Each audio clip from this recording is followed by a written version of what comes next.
We are in the process of building the future. Rangers never lie.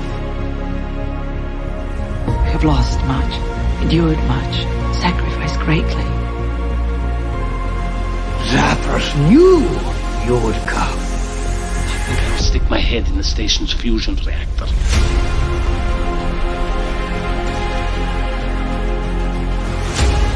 Life's full of mysteries. Consider this one of them.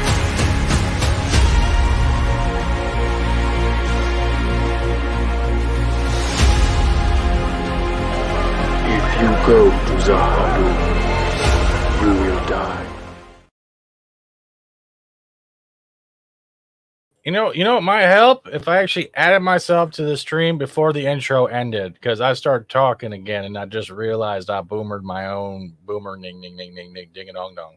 And there we go. Hi guys, welcome to another episode of Very Awkward Intros. FAT-STEVENSEAGAL, Babylon 5, Keith chimes in, and we're gonna bring up our panel. And before we get anything going, we have Monkey Jeebus, and we have device not connected, so I can't even see Keith right now because and we have Kate and a Dega Outlaw. I'm gonna unmute all of them because I'm boomer and stuff, and Keith will be here shortly. Before we get into that, let's see who's in the chat and laughing already. We got Colin P. Smith, Apollomes Mingin, the Gesture of Sin with the same back tingles, Arwin Avalon. Who else do we got down there? I know Tickle Trunk is hiding in the back. I saw another name. Where'd you go? Why am I still using this accent? I don't know. We have Shane Nolan. Hi. How are you? Bay Jester. Okay. We have a new name. I think I just saw Dave Darius. Okay, using there he is. And so it begins. There we go. And then we have Keith. Hey. First thing going. How are all of y'all doing? Starting with Keith. Well, making it. Yeah. How's everyone else? That's the big question. Well, that's exactly it. What about you, Adaga? How are you doing? Extra special. That's great. I'll bring a short bus around by the end of the show. And Kate, how are you doing? I'm fine. You look very brave today. And of course, Monkey Jeebus, how are you holding up, sir? Doing a little better, but whenever I feel I'm doing better, it just hits me again, and I'm not going, oh god. All right, well, we'll give you some time to get yourself situated, but we're all here another Monday, another 2 episodes, another 2 hours or less of awkward moments, especially with Tickle Trunk throwing love sonatas in the chat. And with that, episode 9, our first episode was A Call of Shadows. I think I said that right. Otherwise, I already messed up my whole thing. The Coming of Shadows. That's it. I didn't want to say coming because someone would go ladies. The Coming of Shadows, yes. And this was a good episode. There was a lot of subterfuge, backstabbing, hints and shows of something on the horizon. And honestly, I'm kind of happy for one reason. We weren't focused so much on more psychor stuff. We've kind of got a lot of psychedelic stuff. See what I did there in the previous last 2 episodes, and this is definitely a fresh taste, and it starts another stepping stone to where we're going to get some action. This was voted by Geek.com as pretty much essential viewing for season 2, this particular episode. And I think it got the Hugo Award for Best Dramatic Presentation. It did. I didn't even know that. Yeah. His wives or the psychic women, weren't they all linked? Weren't they spy? Yeah, they were. Mm-hmm. Which is kind of reminiscent of Greek mythology. Yeah. And honestly, we start off with we're getting introduced to the Centauri Emperor. He wants to go to Babylon 5. People, I guess his advisor is pretty much against it, saying, no, you shouldn't, your health, yada, yada, yada. But he's like, I don't care. I'm going to go, gets the ship up. We're hearing clicking. Who's clicking? Sorry. Oh, sorry. Oh, don't worry about it. Next thing we know, Babylon 5. And we see Jakar freaking out as well. Who wants to go first on their feelings for this episode? I'll go. Okay. Look, this entire episode was just nothing but goodness. If you've been paying attention to everything up to this point, this is one of those episodes that pays off big time if you've been paying attention. And as you had alluded to just a moment ago, it lays a groundwork for what is to come. And I just get giddy sometimes when I think about how this particular episode is going to touch off so much. You're seeing the Centauri Emperor for the first time. And you are watching a character that, in the way that he acts, in the way that he does things, you're going to get hints as to what is to come for whoever becomes the emperor in the future. A certain person that we've had referenced before.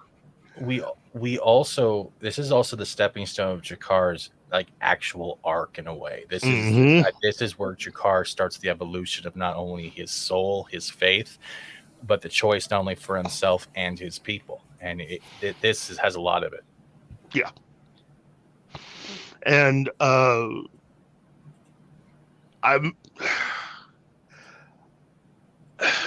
this is an episode that's going to kick off a lot of really cool stuff. And the secondary plot line is one of my favorites. This is definitely going to lead around to something really cool. Are you clapping? Yes, I am, because I'm very excited. Hercules! He's such a fake boy now. The message was, I remember when this first was broadcast, I think just about everybody lost it, like on a near Luke Skywalker on the Mandalorian level. And you knew that something was coming. So, yeah. I am kind of upset though, and I think we'll go to Kate next. But I think I don't know if anyone agrees with it. I'm kind of upset that it was called the Coming of Shadows rather than Hello Old Friend. I think that would be a better title. No, I'm being serious though. I know. Those three words have a lot more effect. Yeah, but that also gives away too much. Trust me. This is the names of these episodes are pretty appropriate for the overall plot and story that you are wanting to tell. And that is the course that we are on. Okay. I agree with you, Stephen. Okay. Yeah. But I also can understand why it had to be called The Coming of Shadows. It's a double entendre. Because it's like the enemy and all their characters, personal issues. So. Yeah, great. So, what do you think, Kate? Well, did you enjoy this episode? Was there any thing you? Yeah, I mean, I kind of skimmed through it before coming on. But generally, I like the most is that Jakar goes from this stoic, bureaucratic, yes man. Not that he's a yes man, but you get what I mean for his purpose being there. He's a yes man. To this. Like someone in chat, who was it? I'm sorry. They said, Colin. Wait, no. Sorry. I'm sorry. Someone. I'm sorry. Said he goes on quite an emotional roller coaster. And you see, how, what kind of actual person he is, and that he is much more emotional than just this business as usual kind of bureaucratic personality. Mm-hmm. Not that I think that's bad. It's just generally, it's a big deviation from being snarky. The one thing that was very incredible weekend, the first little bit, is we see Jakar not only willing to give his will and testament and start handing over his possessions to other people he trusts and loves. He is going to the extreme because he has an opportunity to attack a man of great power that has caused or is the leader of the cause of a lot of pain to his people, a lot of everything. Mm-hmm. And you see a dark side of Jakar you never see before. And as the episode progresses, he goes through this speed bump where he dude, it's like when you finally think you found the one, and then they dump you a year later, and it's like, oh, that's over. It's like, you know what I mean? It's the same kind of an emotional roller coaster. Well, you know what? It is also one of those situations where you build up an enemy in your mind, and the enemy throws you for a loop. Yep. You know, this is Jakar was raised in this sort of the buildup of emotions and rage is something that he and other Narns have lived with all their lives. Mm-hmm. And this was definitely something that he didn't see coming. And I think that's part of the reason for his change. He's always shown the capacity for change.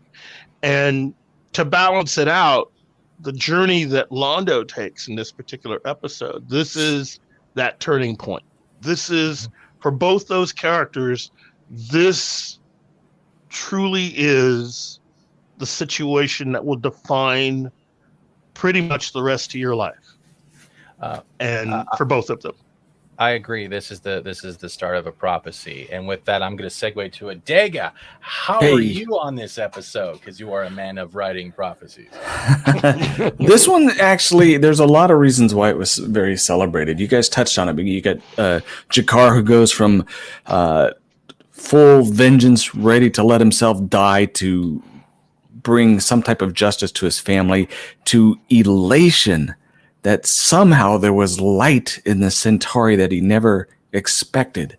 Mm-hmm. And then the ultimate letdown, knowing everything that he had planned has now come back to war. Everything that they were building up for has led to a lot of bloodshed. But behind that, and you hinted at it, I don't want to get at it, we'll get at it later, but something that most people overlook is Veer. When Londo is dealing and planning and plotting, and the other leader, I always forget his name, leaves, Veer turns to Londo and he goes, "Don't do this. This, you're going to pay for this. If you go down this path, I am going to bring this up to you and you're going to realize your mistake." Veer has so many moments of prophecy. Mm-hmm. This is just one of them where if you paid attention to what Veer says, he tells you what's going to happen in the show. He tells you what's going to happen in the future just by his little phrases. When he talks to Morden and says, "I want to look up at your lifeless eyes and smile." You know, he knows. How he knows, it must be a Centauri thing. But I don't think it's so much Centauri. I think a lot of it is just the emotion of the moment. I think it's the emotion of the moment.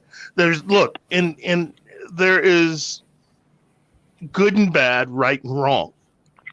And Veer is someone who is inherently a good person. But he's also sorry. Go ahead. Go ahead, Jeeves. Oh, he's Londo's conscience.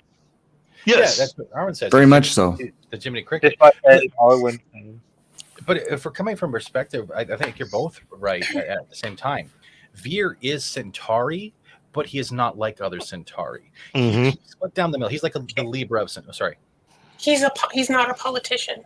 No, that's what it is. Is that Londo at the end of the day is 100% a politician, and I clearly have a completely different opinion, and not because I've finished everything, but to me he doesn't change. He's just a politician. Everything he's doing is strategic, whether it's drinking, whether it's sleeping around, whether it's who he marries, it's all strategic. His plans are very specific, and he's doing them consciously because he's a politician. Yeah, whereas and in Veer the end, is the opposite. Yeah. Well, Veer and also the Emperor, because their society is based on a certain tradition. Conquest of family, conquest of nation, conquest of worlds. You climb social ladders by stepping on other people. The Emperor, you notice he, left Centauri Prime, which they usually don't do. He has no hair. It's not a matter of having the biggest hair around that men do. He has no hair and doesn't bother putting on a wig or anything.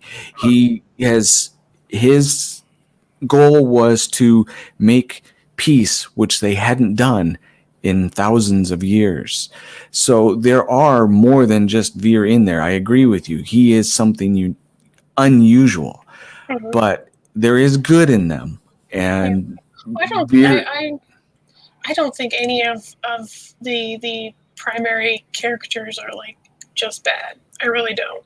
I mean, you can think a politician's bad all day. That's fine. I get that. But Londo's he's cunning and he's funny, and then he has moments of where he just has humility that even if he doesn't like it, it still doesn't make him bad.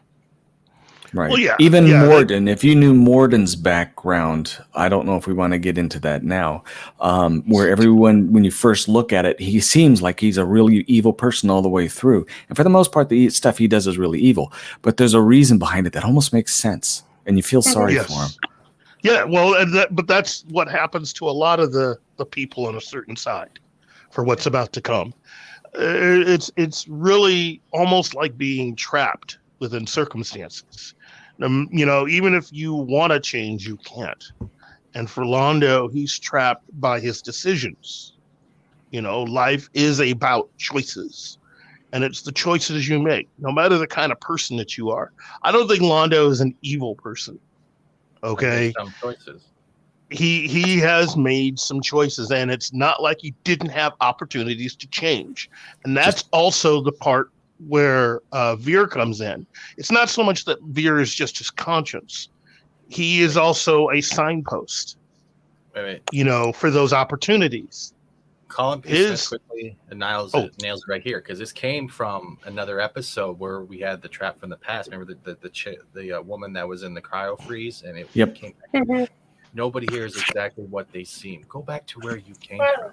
That's what I disagree with. I think Londo's just a politician the whole time.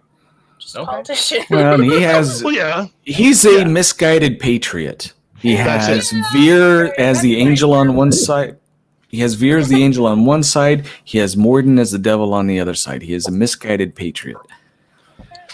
Because he could have very easily have been a better person if he had heeded any one of the warnings, not just from Veer.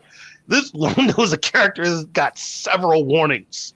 I mean, prior to this episode, there are a lot of other people that tried to warn him, and he didn't listen. And part of it is because years of growing up within a society that values duplicity and an eagerness to want to achieve beyond where you are, but parts of it are bad. Certain qualities are good. And if that society could produce someone like Veer or the Emperor, then it's not all bad. There is a chance. Okay. And that's really what Londo and G'Kar represent for their people. Because you can't say that that because of X person over here that everybody's bad. And that's the thing that I think G'Kar eventually learns. You can't paint everyone with the same brush. And that along with a few other things begins to change him personally. When everyone saw another good example of this is when Kosh was outside of his containment suit. Notice everyone's reaction. And notice how Londo reacted. If you're going to speak about Londo reaction, can we take a step back? Yeah. It was right after he says, pick a target, any target. And it was right after that where Londo was just walking down the hallway, like nothing going on, and G'Kar just comes after him. And usually when that happens, he's like, oh shit, G'Kar's coming at me again, probably has a knife. And it's pretty much, come here, my good man. And he goes, I'm going to buy you the drink. Get me 2 of your best. And it throws him off. And you see for an instant that a message, like he doesn't know about the message from the Emperor given by Dr. Franklin. He has no idea. None of the Centauri do because it would never be delivered. That's the whole point. They don't want that stuff to be known. but he sees that at this moment, the bridge of friendship or whatever they had is gone. And you see the guilt in his face. That's guilt of his choice. Sorry. Yeah, no, you're right. You know, for a brief moment, these two shared something, and there comes a point where you can almost, you know, I'd say peer into another person's soul, and everything changes from here on out. You know, I mean, that's Jeffrey Sinclair last said. But I'm also of the opinion, having seen the entire series more than once, there are still opportunities. They come with some harsh costs, but there are still opportunities for Londo to change his ultimate fate. You know, but it's gonna. There's a strength that you need to have in order to do what needs to be done. You know, in that particular instance, throwing yourself on the mercy of the Emperor, risking whatever is to come, and apologizing to Jakar would have been a good start. But no, you know, he wasn't going to do that. But he let it slip too. He says, I had no, what was it? I had no involvement in it, or I had no idea. I think that's what he said. He gave away his guilt, and Jakar picked up on that afterwards, not beforehand, because he was smitten with the fact that even a Centauri can change. Even a Centauri can admit they were wrong. And that was probably centuries of waiting for some type of emotional evolution within the Centauri, that they're not just monsters. There you go.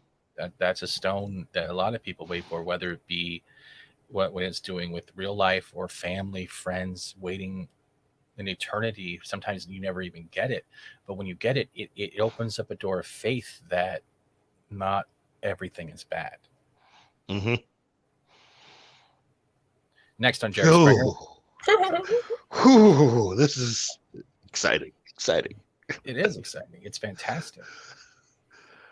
Now, does anyone else have any thoughts before we get a little more into the episode? Because they're setting up a whole like ambassadorial meal or meeting, and the Emperor doesn't make it.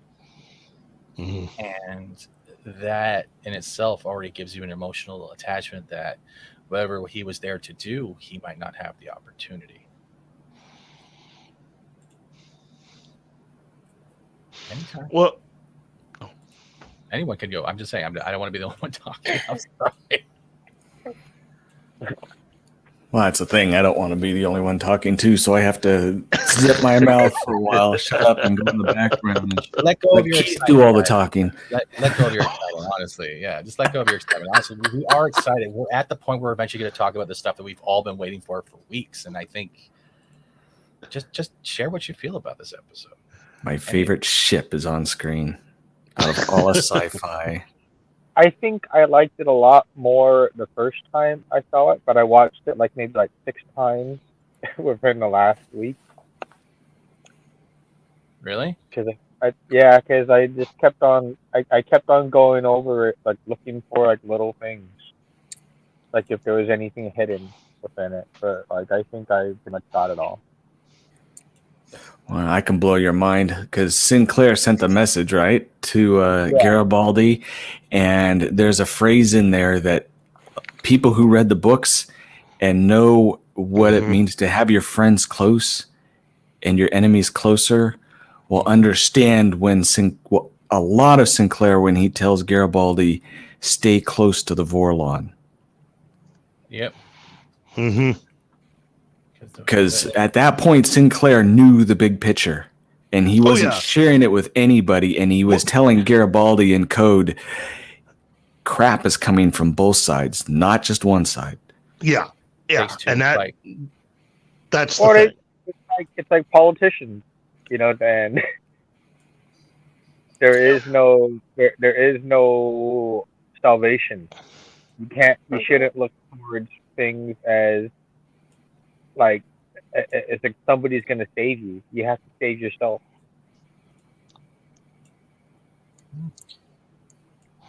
That makes a good point.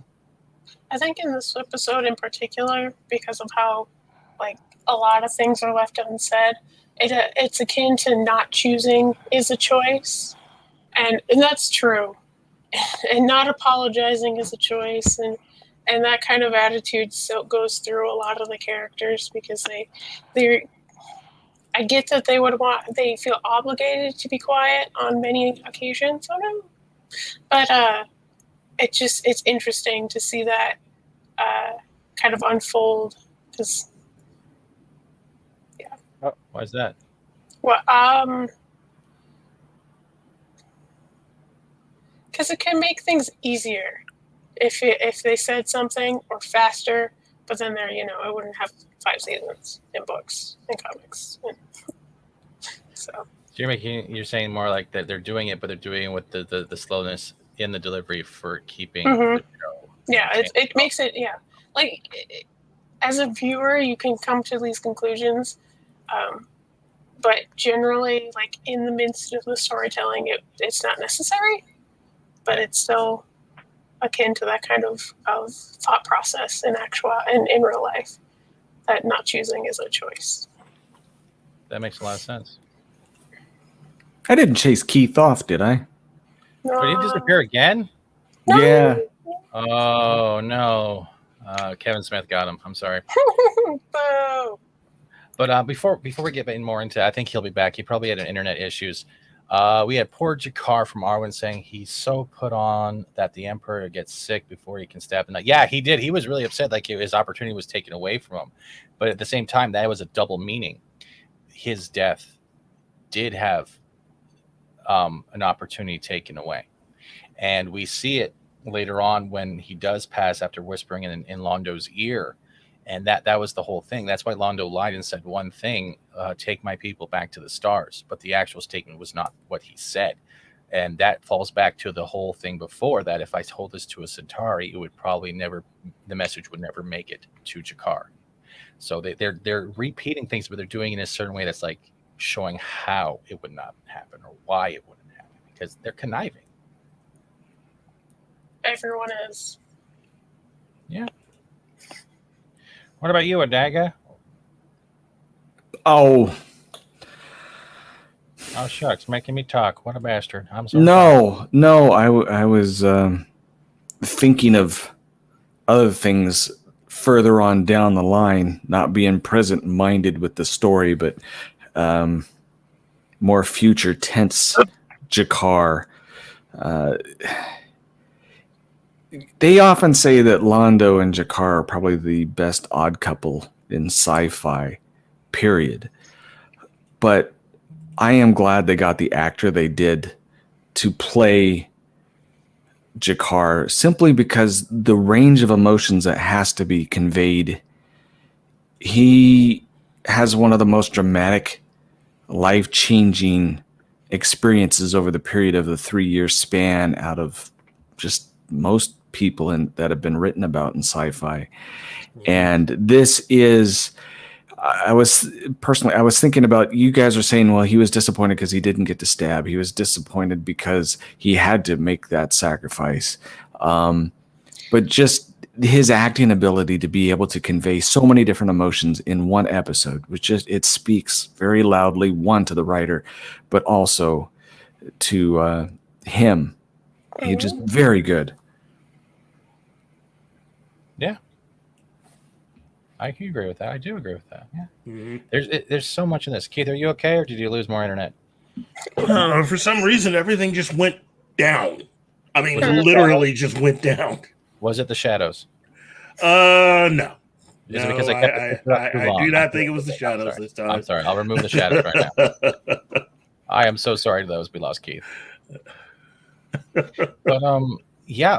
There's so much in here to talk about, and it's all related to stuff we already know. But if you're coming from a person who's never seen it before, it's so hard not spoiling.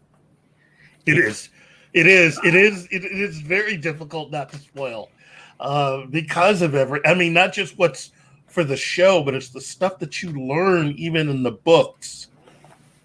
Oh man. You know what? At the end of all this, I think this is definitely one of those characters that is going to live out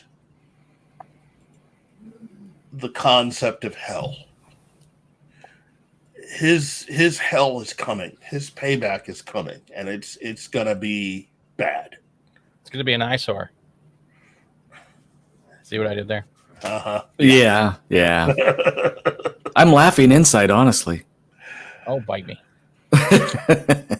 Now I'm gonna quickly stop sharing screen because someone gave me an amazing thing.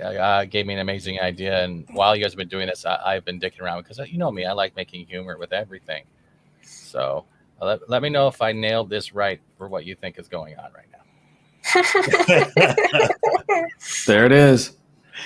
For right now, yes. For right now, but again, part of the struggle is the fact that Londo still has, for the most part, a soul to lose. You know, there is that's the other half of having Peter Jurasik be such an incredible actor, that you still care about ultimately what's going to happen to this person. You know, you could easily just write him off as a villain and be done with him, you know. But that's where you have really good stories and someone of the caliber of Peter Jurasik to be able to convey all of that, because there is more depth to Londo. You should, on a level, feel bad for him because he is...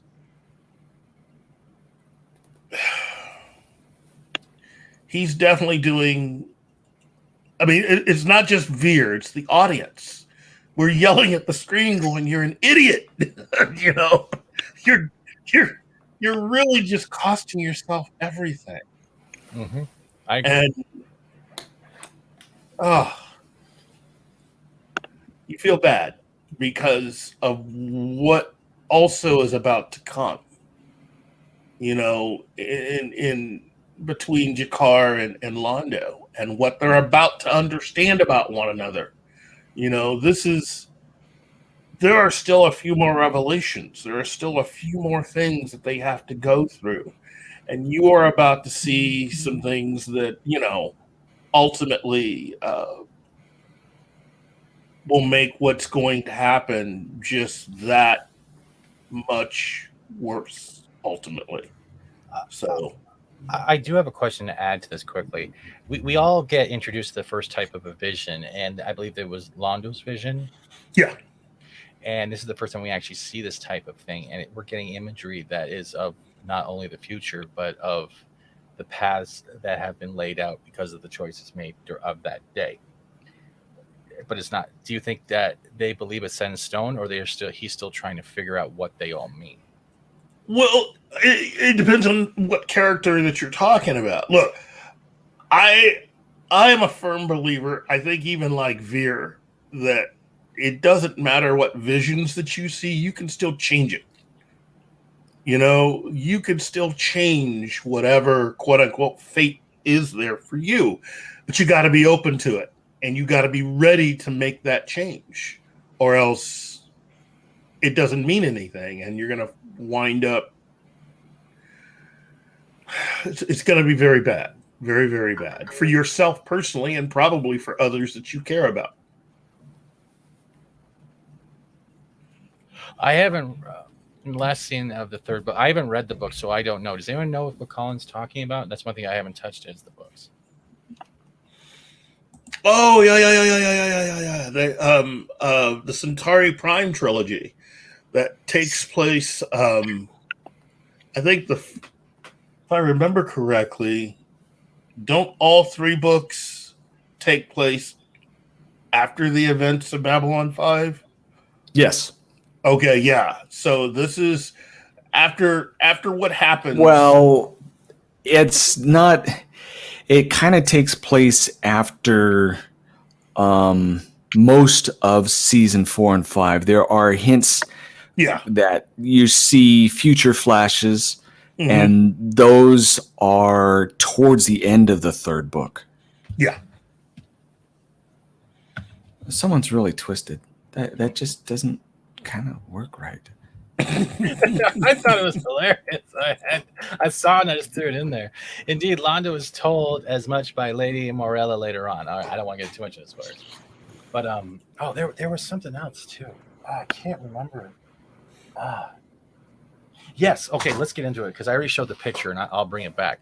This is one of those episodes where we actually get to see what Mr. Morden has at his disposal and what the Centauri have made a deal with the devil with, if we're going from that point of view. And ladies and gentlemen, we get an actual image or more in representation, seeing how powerful the shadows are, or these spider shadows, whatever we want to call them, the mystery behind the Morden. But these things, they appear out of nowhere, destroy on sight, and are gone within seconds or even minutes. And there's no power like that except for maybe the Vorlons and a couple other races that can do that to a planet, a colony, anything. And we see the intensity of what they can do, and I love it. I'm sorry, I agree with you, Daggett. These are one of my favorite ships ever. These things are creepy as hell. They're powerful as hell, but it's the scream you hear when they appear or leave or when they're damaged. It's that scream. And that's when you know it is something not only ancient, but something powerful. I'm going to say it's powerful. I love the shadows. I'm sorry. I'm going to say the word the shadows because it's called the coming of shadows.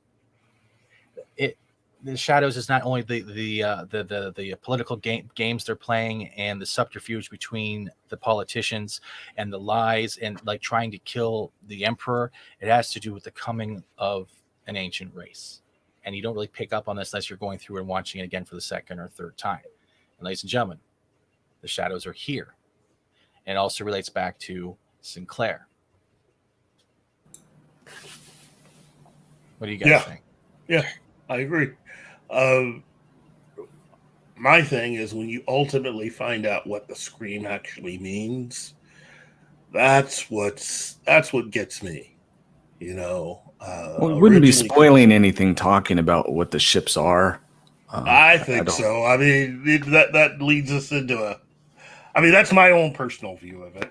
I as I've often said, I want to try to leave the audience in a way that, at the very least, allows them to discover this the way that everyone else discovered it. You know, because it's just, there is a lot. And I don't know. I mean, you can if you want, but from my own personal view, I just want to keep people tantalized a little bit. I guess there is that episode when Bester's eyes kind of get open to things that it might spoil that episode a little bit. Yeah. No more so than in the final book of the trilogy that he's a part of, though. That's something. Right. So.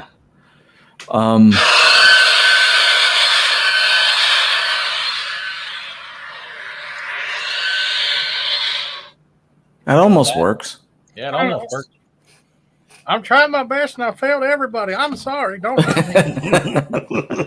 Dang dong diggity. Here's the thing, though, for those of you who may want to have a little bit of, if there's any inkling of having pity for Bester, the shadows have him on the hook, saying that they could rescue his wife and kid. They were caught in supposedly, it's left up in the air, a accident that involved a ship going into hyperspace. They didn't find any wreckage on one side, and yet there was no ship, and the wormhole collapsed. And he made a deal, or they made a deal with him, work for us, and we will find them for you. So that's why he's doing it, for his family, even though it's horrendously evil, and most people wouldn't make that deal. Mm-hmm. Well, yeah, it's pretty much like the deal that you hear about in the that you read about in the novel, The Keep, of which the movie from the 80s is kind of loosely based on. But the deal with Mollari, yeah. That's fantastic. Now, before we go off, I think is there anything else we want to cover in episode 9 before we move to 10 and have a quick intermission? Did anyone have any favorite parts? And this time we'll start from Monkey Jeebus up, unless we've missed something that you guys want to touch on.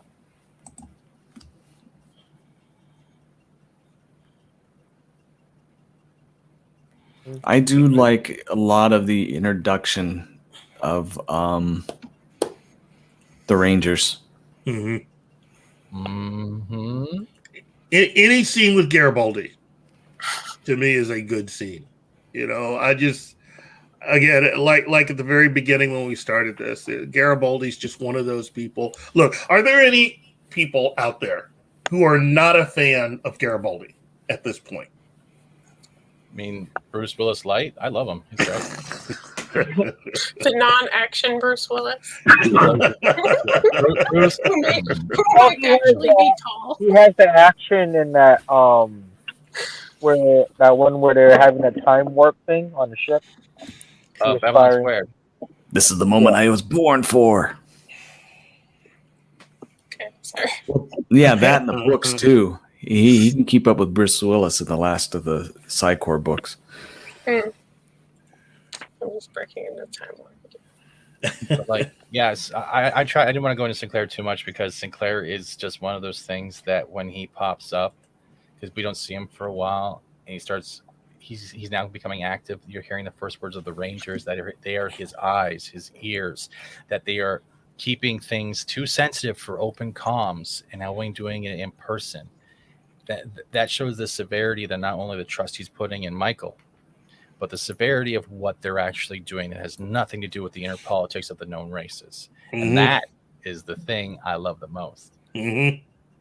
Well, I mean, given what Sinclair knows, even the stuff that he's not talking about, the stuff that he can't talk about because of the possible effect it might have.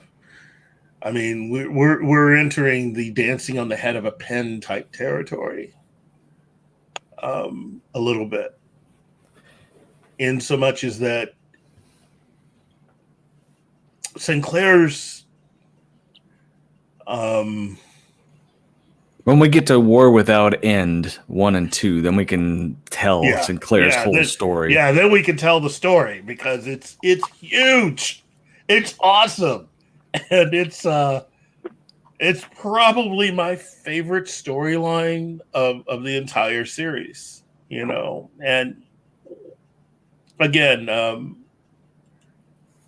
I've been lucky enough to meet some of the actors, and I gotta say, when I met him, I about lost my mind because I had so many questions. But at the same time, I couldn't ask him anything like that because, again, he's an actor. It's not like having J. Michael Straczynski there. It would have been different if I'd had both of them at the same time there, because then I would have been nothing but questions. But, I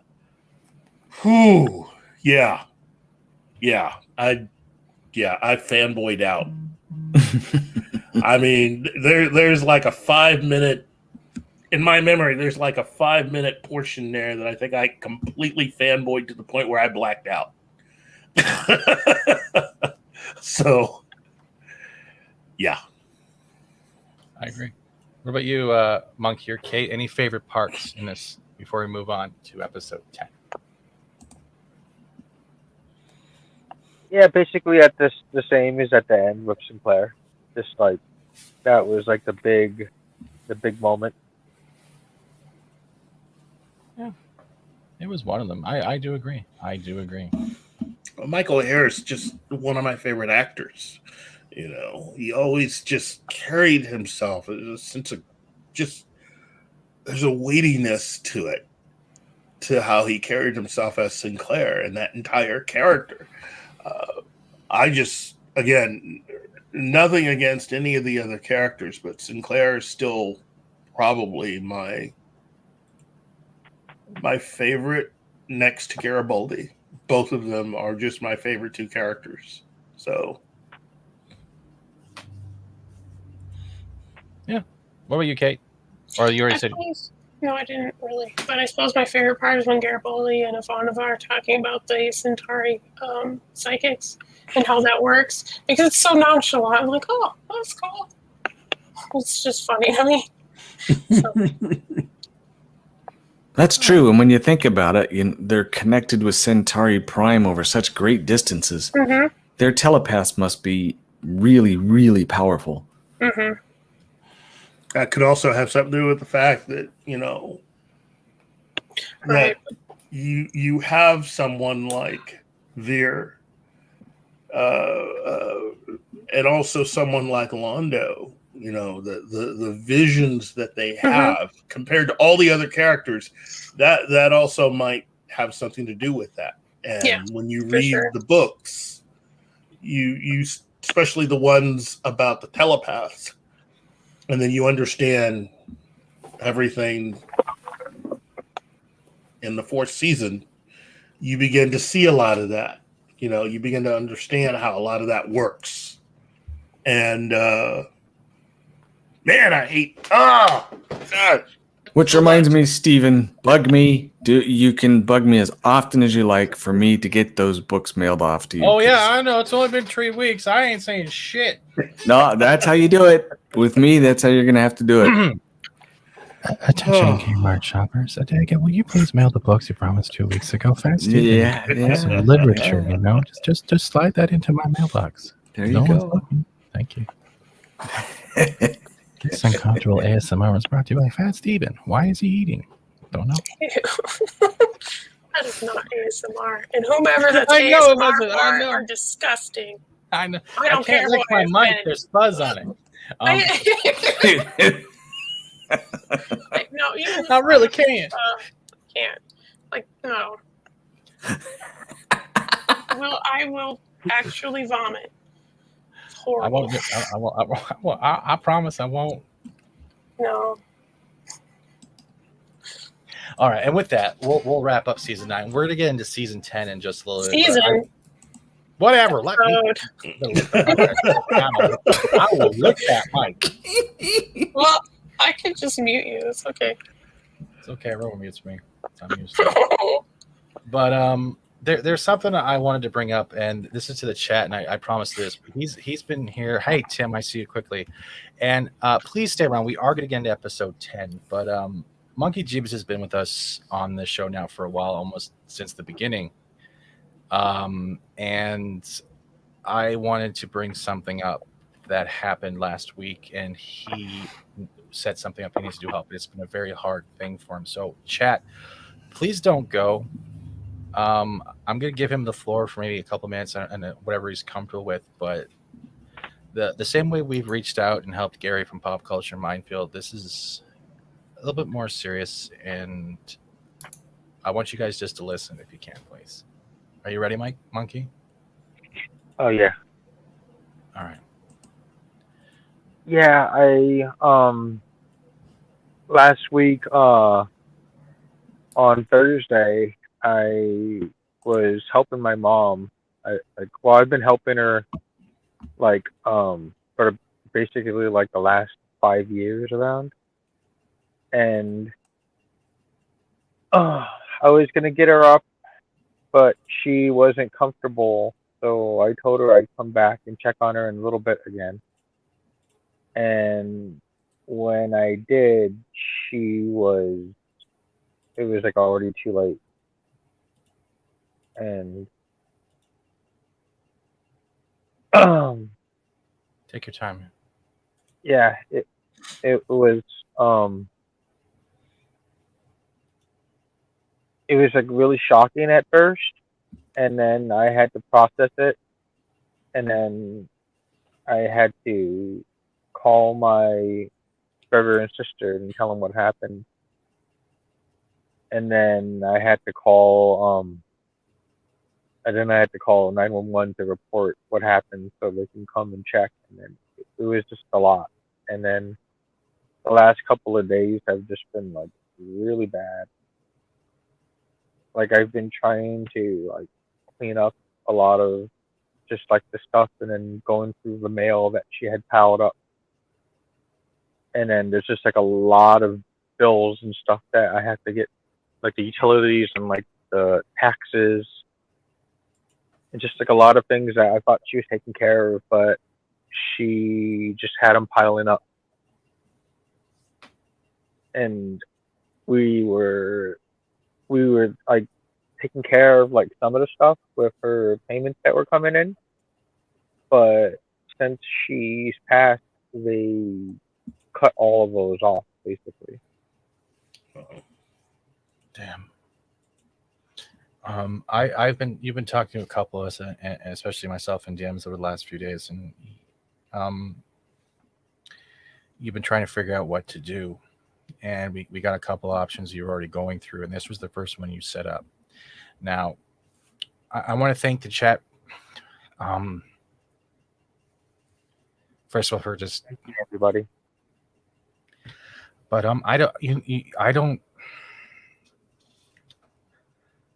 If you guys can like retweet the GF that's pinned, he needs help, and I wanted to help him the best way I can, and I know there's a lot of good people out there, but if you can't help with the donations, can you just retweet this out, share out the link where you can? I'm not going to give too much away what we were talking about, but he's going through it rough, and I don't know what else to do except this. I don't think a lot of us know what to do when we lose someone. And I don't know what, sorry, Monkey, is there anything they can do, or is there anything else that would help you with the house and the bills? Anything, Just of course. anything I can. I'm just trying to get everything together. Like I have a lot of stuff I'm going to like put up to get the bills down. Like, and then I just need to start looking for like another job and stuff like that, because I just haven't been working since I've been taking care of her. It's like I didn't know she was just gonna pass that fast. Mm-hmm. I kind of sensed that she was bad, but I was trying to get her better. And I guess my sister was saying that at that age she just doesn't, but I don't know. Just like she saw her like when she came over for the appointments, but then like I saw her all the time, and then sorry, man. It's okay, and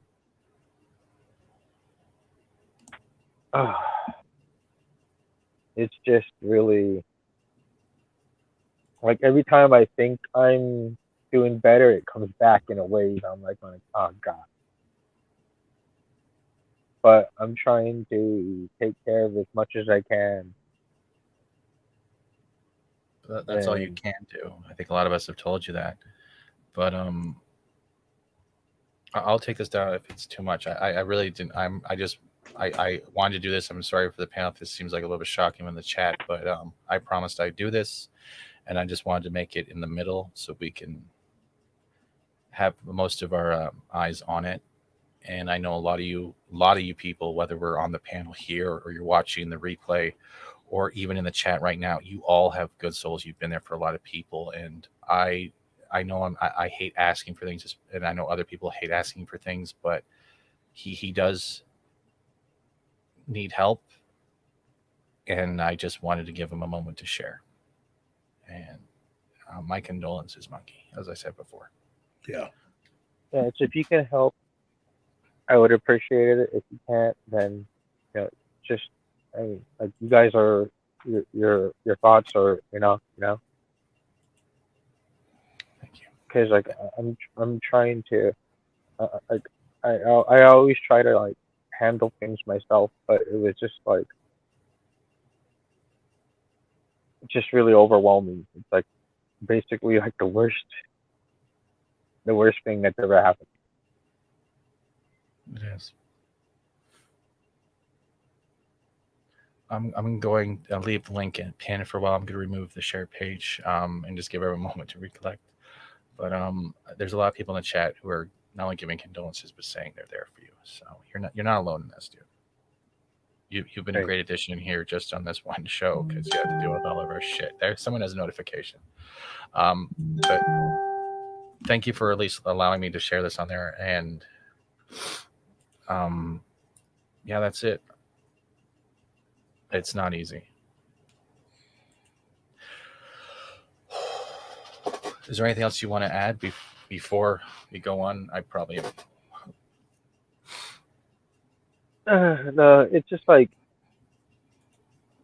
it's kind of like it's really changing me. Like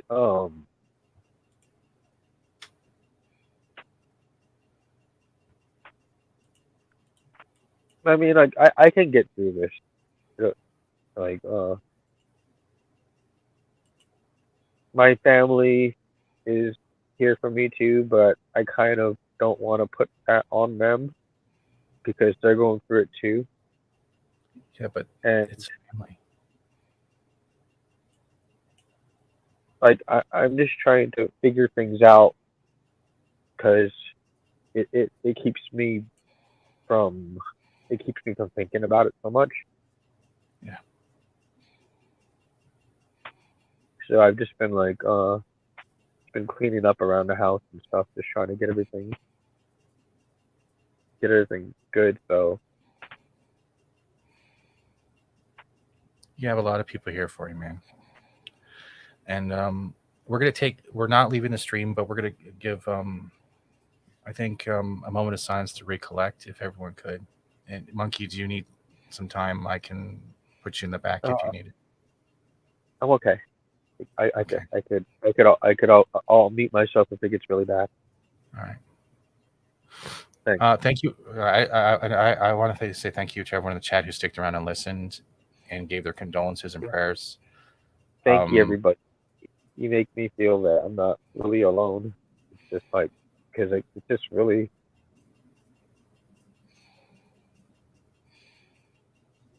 It's like thanks. It's okay, man. We're here for you.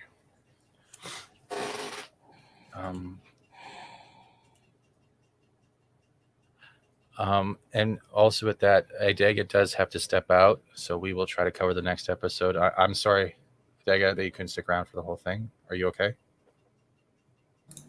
Yeah, I just have to run. And deepest sympathies, Monkey. One of these days I'll have to tell you about how my parents went. It doesn't help, but it just lets you know that other people have been there, and it's Just, like when my dad passed, it was hard, but this is like way worse. I didn't think it was going to be this bad again, but like, oh god. But thank you. You have a community behind you, so I have to run. You'll catch you all later. Okay, thank you, Dega.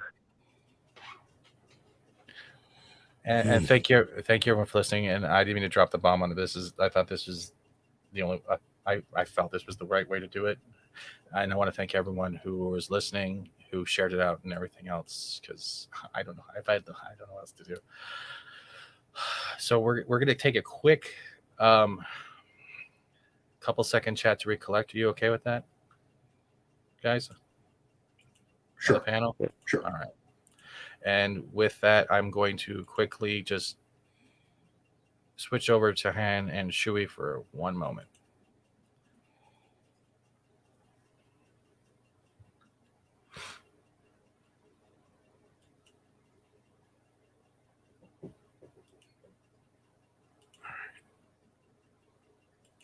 And that wasn't the best GIF to use. I'm sorry. Should we get on, or do you guys? Are you okay, Monkey? Before we go on, is the chat ready to move on in the panel? Yes, it's good. All right. Keith, you all right? Oh, yeah. Okay. And you too, Kate? Excuse me.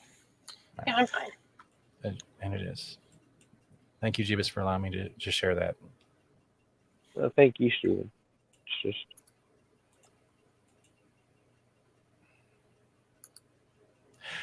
Yeah.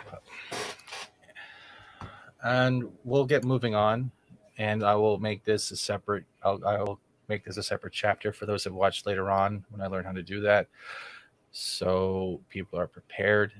But just like we've helped many others, we can always help one more, and I think that's one of the best parts of the people I've met over the last year here.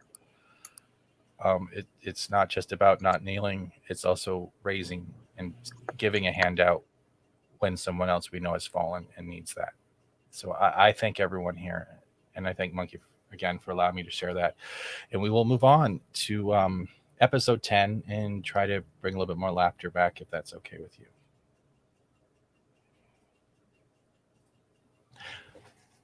So say we all. Our ones.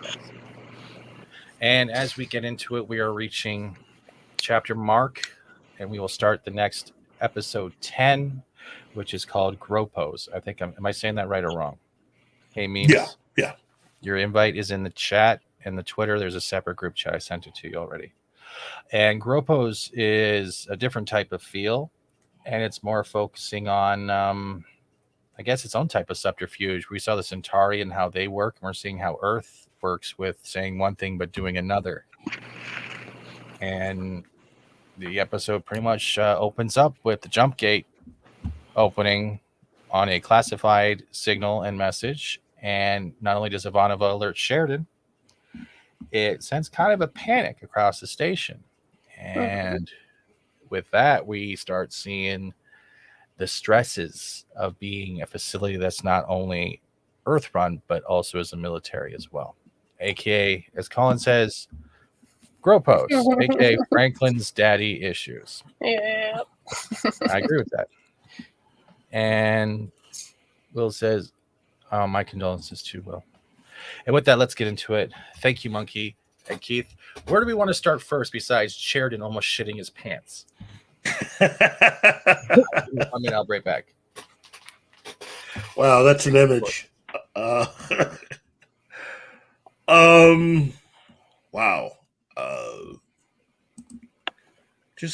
We'll just start at the beginning. You know. What is it? 20,000 bunks? I forget. I like that his dad was Paul Winfield from what's it called, Terminator. Mm-hmm.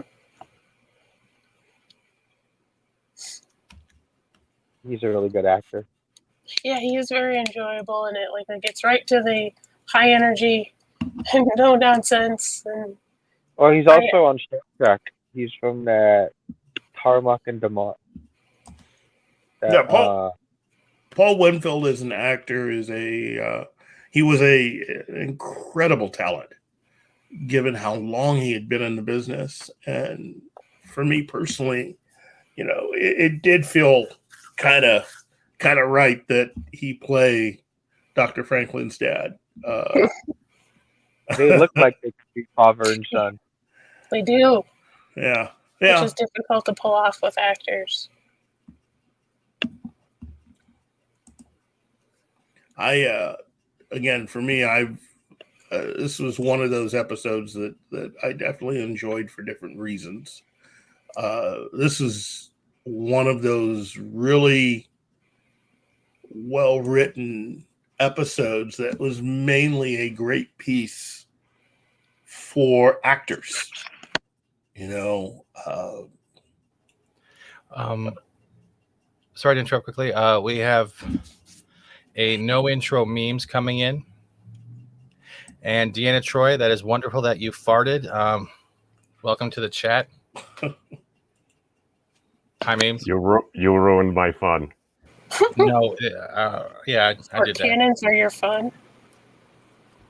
It was going to be abridged. Hi, memes. How are you doing? Did you watch both episodes? Sorry to cut you off, Keith. We'll get right back. Yeah. Oh no! These episodes were fantastic. There. They were for me. All I know is I go into this. I'm like, all right. You're looking at what's going on. It's like, all right. You get all these like military folks here. What's going on? Oh, look. We could have a relationship. It could be a fling. It's like the potentiality, the missed opportunities, the sheer fact that a lot of people died. It kind of illustrated a lot of facts about war and everything. And all I know is it's like, yeah, a lot of good people died. That sucks. Mm-hmm. I'm going to quickly move this, and then I'm going to put this there. And then I'm going to highlight Deanna Troy. So now it looks like memes is looking at on top of Deanna Troy's fart. Hey, there's nothing wrong with. I swear my original rant was going to be a whole lot more positive. You can be positive. And we're on GROPOS though right now. We'll let you sum up what your thoughts on the previous episode afterwards, if you're okay with that. Means perfectly fine. All right, and Keith, back to you. Sorry for cutting you off. Oh no, that's all good. All good. Again, this is one of those episodes, as I said before, it's a showcase for talented actors. Personally, I like some of the little things that were put into this episode, beginning with the arrival of the EAS Schwarzkopf Earth Force ship. I thought it was called the UAS tight ass, because honestly, when you see Franklin's dad, he's walking up his ass, he has that riding whip. He's like, I am not only the teacher, I am also the dominatrix. But they named it after Norman Schwarzkopf. Byron Jeebus? They named it after Norman Schwarzkopf. Yeah. I guess he was popular at the time. When you have a shiny enforcement baton, it's like, all right, that's not just for show, is it? Is it? He's wearing those spectacles too. He's like, I'm not just a good teacher, I'm a naughty teacher. Oh my god! Wow. First time I saw it, I thought, I'll be honest. First time I saw it, I just totally thought it was a stogie in his hand and not a riding crop. But whatever. I mean, both that would be seem impressive, right? But both seem appropriate for the character. No, I was smoking a Cuban before. I'm pretty sure it was totally illegal. I apologize, but all I know is we smoked half that thing with my buddy. It's like, dude, that thing kicked my butt. Oh my god, dude! It's like, oh, the stomach pains. It's like I want to throw up, but that wouldn't be manly, would it? It's like I'm not sure if I can throw up. It's one of those in between things. It's like, all right, get your bearings, get your bearings. All right, Take a deep breath. All right, you haven't even been really drinking at all. It's like, all right. Go home. Follow in your pain. Go watch more porn. So, Keith, back to you before I went to porn. I love you memes just as much. I put a shirt on for you. It's okay. I took my pants off for you. I'm not wearing any What either. is wrong with you people? All right. To the internet. Guys are very thankful. Yeah, thank you. But back to you, Keith. Well, it's gonna rain. Look, this is definitely a really good Franklin episode to understand who he. It's to better understand who Franklin is and his past, and the whole dynamic of why Franklin is the way that he is. But also, it's also not so much Sheridan shitting his pants as to, be outranked by someone that I think he respects. To compare and contrast growing up in the shadow of someone who is very important, something that Sheridan can understand, Mm-hmm. Good episode. Really Dude, good episode. He was terrified. 50,000? We don't have room for 50,000. Where the hell are we going to put 50,000 ground soldiers? 25,000. No, 50,000. No, it Did was they double? 25. No, they said Yes, it was. 50. They said Said 25. 25. I don't think so. I'm going to double check that out. It. I could be wrong. Kate agrees. I agree with Kate. Yeah, it was on 25. this one. Oh, we got a Keith. We got a Keith. See, check that out. Regardless, it's a lot and overwhelming for a space that doesn't really have spare space. Well, it's got 500,000. All of a sudden, you're increasing it by like 5%. It's like a lot. They probably don't have. Yeah, they probably don't have 5% tour, like any kind of tourism or that much transit at once. Well, that's the thing. Well, it's a complex system. If all of a sudden it's like, you naturally have certain capacity. You're right. Yeah, what do we win? You're right. We know. We know You're right. 25,000. I just checked the video. Okay, I'm Great, raw. awesome. It's okay. Okay, I saw We 25,000. forgive you. I'll bite me. But what do we win? A whole lot of nothing. And hello, release the Kraken. Welcome. The McCracken. And Tim says, I love to watch Babylon series. It seems that people that love the series is something I have to watch as well. It is a great game. There's also a new emoji for members. It's the crying Kevin Smith that Gord's copied that I put on hours earlier. Why are people being so mean to a man that recovered from a heart attack? Oh, yeah. Because he's never likable. I haven't finished it yet, but I'm like, I had fun with He-Man. Oh, no, it sounds like it's like, all right, he had a different perspective. Well, I'm like, what was it basically? I won't get into it. I apologize. We can say that. No. There's nothing wrong. There's nothing wrong with that. Look, I have a very controversial view about all of that myself. So, We'll have to do a show about that on Wednesday. I agree. I will say this. Given all of the stuff that he has said about Bruce Willis over the years, and if you've heard his discussions, his films where he basically is filmed talking live, I think it's kind of ironic that he finds himself kind of in the same boat now. I think he can begin to understand why certain actors, especially like Bruce Willis, react the way that they do. Bruce Willis is a great teacher.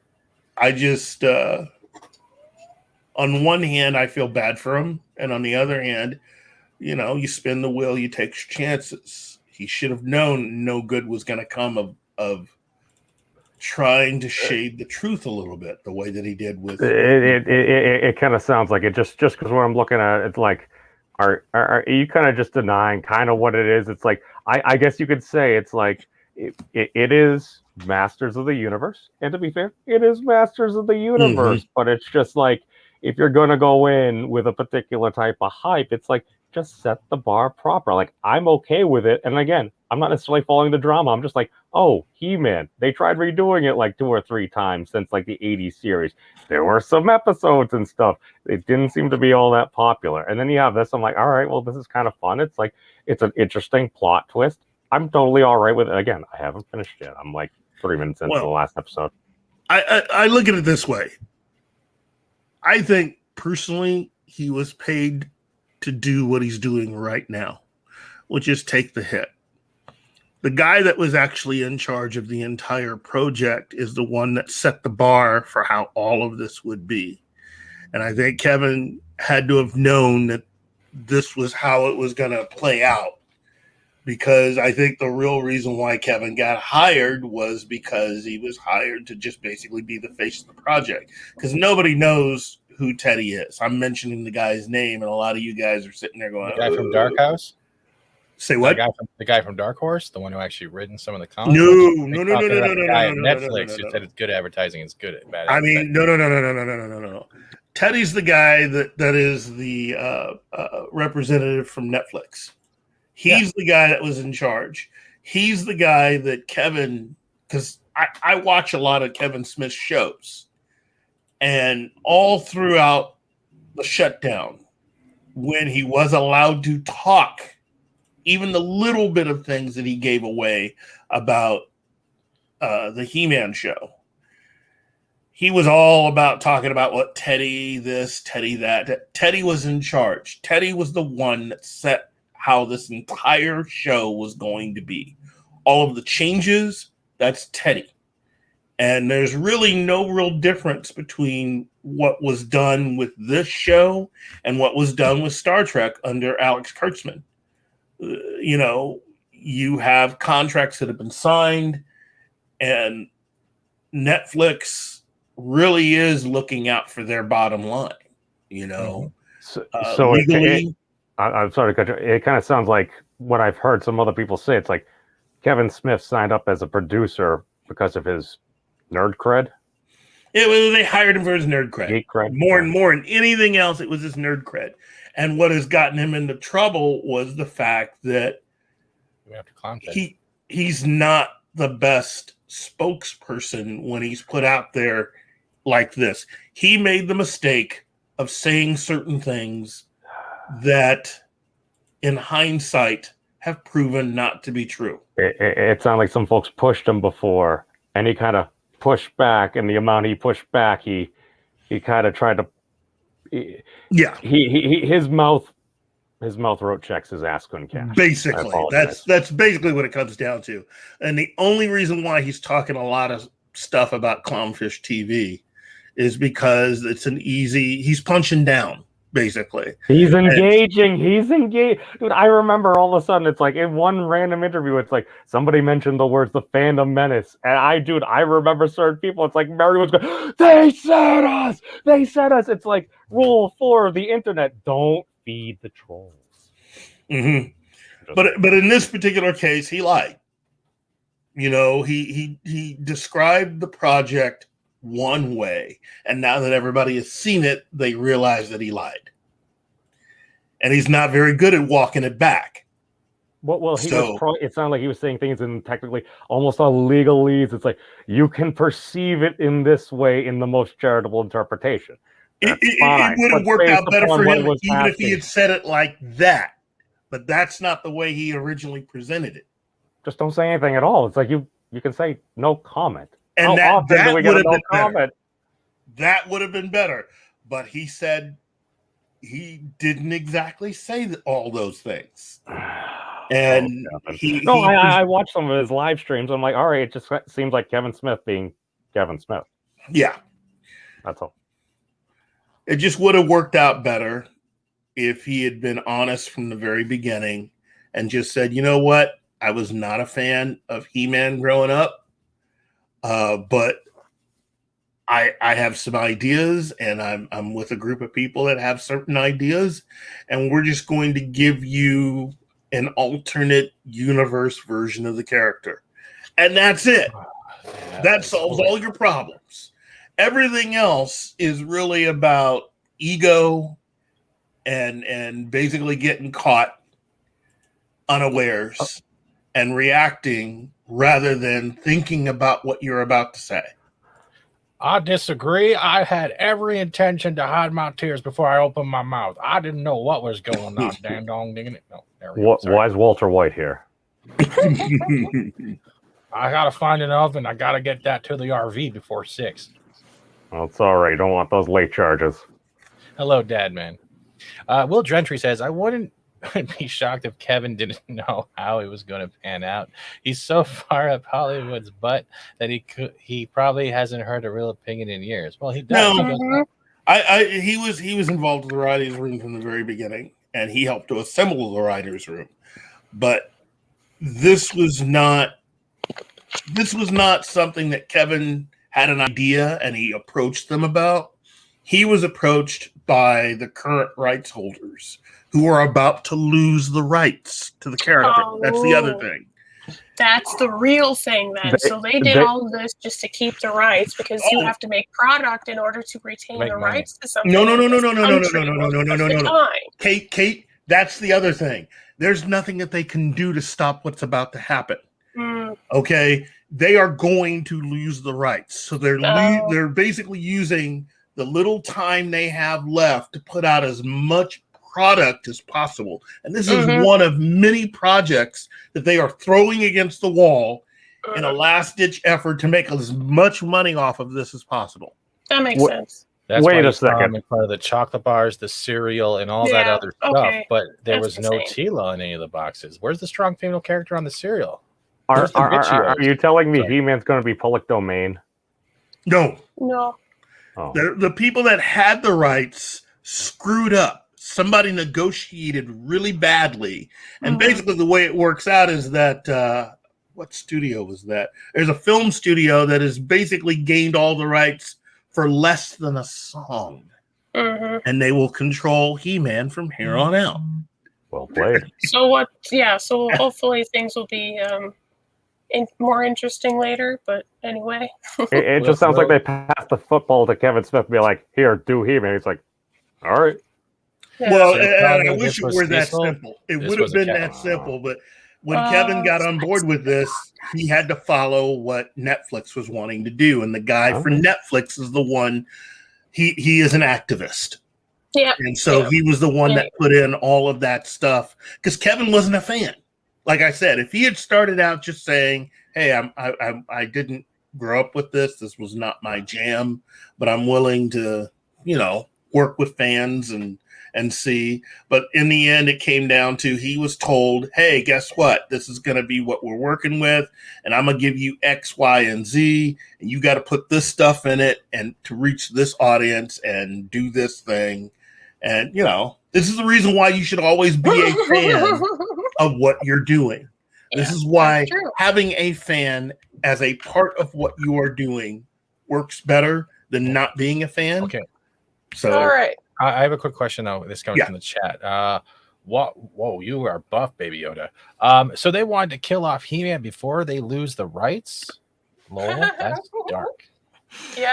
Well, they also have daddy issues, apparently. Yeah. Again, you've got a bunch of people that are trying to act like, "Hey, we had all of the best resources." This is what Fox did with the X-Men. This is what Tony was doing with Spider-Man. Again, this goes back to what I've been saying. The hardest thing for me to get past since I've started doing all of this stuff on YouTube is the understanding that no one involved with any of the studios that even owns the rights to a lot of characters cares about any of this. Yep. Wait a second. Are you saying Fox shows have been canceled? I'm just saying, when you keep that metric in mind, it's like, does any of this really surprise you? And again, Keith, you kind of hit on the nail on the head. It's like, it is a fiduciary duty to your shareholders. You need to maximize return on investment. It's like, if a bunch of folks on the planning board, it's like, they tell you this is going to work. And to be fair, I'm looking at some of these changes. Like, do I necessarily even recall some of these changes? Did I even really notice the thing with like the haircuts, the this, the that? It's like, if somebody tells me about it and then I'm looking for it, it's like, okay, I can look at it with that lens. But I'm like, all right, I'm watching the show, and at least like 3 minutes into the last episode, it's like, all right, I saw a bunch of He-Man.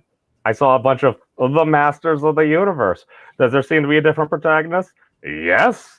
It would be nice if people were honest about that, but I'm just sitting there watching this. I'm like, there's a lot of action. There's a lot of shout outs. I feel like they did justice to a lot of this, especially if you combine it where it's a kid's show. No, this isn't the kids show. No, this isn't the kids. This is the adult variant. There's two series coming out. The other one's a CGI that hasn't been released yet. But quickly, Will says, "Well, it makes sense. If he's dead, who would want to write about a dead man?" What about Todd McFarlane's Spawn? Well, and let me at least bring it back to where we are right now with this show. This is the reason why I have been so into what is about to happen with Warner Brothers. And the fact that they have a new head that is coming in that has made it very clear that he's going to be making a lot of changes, and why a lot of people that have been there for a little while should be very worried, because unless you are with the program and this particular individual who is coming in to take over Warner Brothers is all about making money for the shareholders. He's about giving the fans what they want. That means bringing back the Snyderverse. That means any of these new movies that are coming, that have come out and or will be coming out, meaning the Suicide Squad, Black Adam, even Wonder Woman 84. If you are not hip to what he is launching, you will be changed to fit the new way things are. So what you're saying is he's trying to get DC to go the whole Marvel MCU. It's like, if you're going to commit to ripping them off, you commit to ripping them off. It's not just that. It was a beautiful business model. It was a beautiful business model because people liked it. You just kept on retconning because this was one of the problems with Marvel. It's like, I see the like Hulk, the Incredible Hulk, and then I'm like, which one is which? Which one is this? I'm like, you keep on retconning. Like, how many different Spider-Mans have we made at this point? Like 7, 8, something like that. Don't get me wrong. The original 3 that they did like in early 2000, what was that? Tommy McGuire, whatever. The dude that is a cute ass, especially when they Photoshop it with Captain Marvel and stuff like that. I ain't it at all. It's A. Hayden. She's good at yoga. But what I feel like, Johnny? the Andrew Garfield Spider-Man. I didn't really like the Amazing one. Oh no! It's I mean, I enjoyed it. It also depends on when you watch. I think a lot of this really depends on when you experienced it, because especially if you experienced it during formative years, like a lot of people for Star Wars, like a lot of people for He-Man, or Babylon 5. Depending on what point of your life you're at, it's like you're going to have certain just memories, different resonance and everything. I don't want to say it's for like religious or something, but it's a part of your life and it just really touches places in you. And that's why I think a lot of folks are kind of really passionate about this. And Skeletor had been working out, but you know what? Tila was able to overcome himself. I apologize for the spoilers. Tila looked, oh wait, that's not Tila, my bad. Oh, they had similar build. They did The Last of Us 2 to Tila. Yeah, pretty much. And then, like, I didn't like the animation was good, you know, like the everything about the art style and everything was good. I just didn't like the dialogue or the characterization because I think it was geared towards kids. Was He-Man's loyal ally, and then they turned her into like a whiny, selfish person who was just like going like, "Oh, you lied to me." It's like, well, like, you guys are heroes. Get over that kind of stuff. Well, I thought the whole point was it was your best friend and you didn't tell me the truth. That was the main thing, though. Like, yeah, but even though you're angry about not telling the truth, are you really going to hold that against people who just had it? Like, when they just lost a whole ton of comrades, and the only cowardly thing you care about feline knew. Well, but it's like the selfishness within being angry and caring about yourself about a lie over the loss of an ally that you have. Let's go back. We're going from the 130 episodes and continue. Like, if it is in continuation or whatever, that is literally decades of them fighting side by side. And you are throwing that all away and not even putting that in consideration, all because of a lie. And right then and there, it shows the misunderstandings and the misuse of the character itself. Same with the king. There is some type of emotional detachment where all of a sudden it has gone from an ally that can all of a sudden forget everything and hate magic because of one lie. Who cares about the fact that they have just sacrificed their lives? 2 heroes, Prince Adam and He-Man, both the same person, sacrificed. But no, I'm going to choose to be angry. Yeah, again, it's just a different take on the characters, and it would have been more acceptable if fans knew going in that this is an alternative take to what they understood. But they sold it as a continuation of the filmation. Yep, which they legally cannot do. Yeah, because again, just like with Star Trek, this is under a different license. Yep. So it was never really going to be a continuation. It's a universe that's similar, but it's not the same thing because that's right. There's the Masterverse. It's basically like the Marvel multiverse. Yeah. This is the thing, and I think Keith hit the nail on the head. If you're going to do an alternative take, just say we're doing an alternative take, because many of these things just seem to be alternative takes. Just tell the people, so your hardcore fans will be like, "That's right." Get off your back a little bit, and then everyone else, it's like, all right, we can enjoy the movie and stuff like Star Wars, Star Trek, and stuff like that. When that came out, like the remakes and stuff, I enjoyed that mostly because I was watching it with my dad. I can agree with that. Yeah, But let's look outside this box for a second. Even just the characters, not if it's an alternative representation of the characters. Let's get out of that head box for a second. We still have the whole focus on not only him going after Clownfish, then trying to pass the then getting and going after fans, which he just did in the podcast with the voice actor of Orko, and that Banff asshole that popped up every once in a while, but like, I have 130 episodes. Why don't you watch that if you don't like our stuff? I'm like, hey, go away. And then there's the whole him doubling down on that, trying to pass the buck to Netflix, saying, well, they enjoyed it. They don't care. They say this is good advertising. And we can see it in Rotten Tomatoes too. It seems to have the same stifled growth, saying that the critics are going to be right no matter what, because all they have to do is inflate the numbers. Then we go into the fact that he's saying one thing as a passive-aggressive attack, and then making fun of the fact that the criticism that is being given of his actions and the words, and even a retweet, is misconstrued on the fans' apprehension and understanding of it. So he's still just passively aggressively going in the cycle of throwing blame everywhere else, but the fact that he was given a property or asked to do a property where he did great with the animation, but for all intentions reasons, it's like he went out and did the RJ effect, the Ryan Johnson effect, to make people either happy or angry.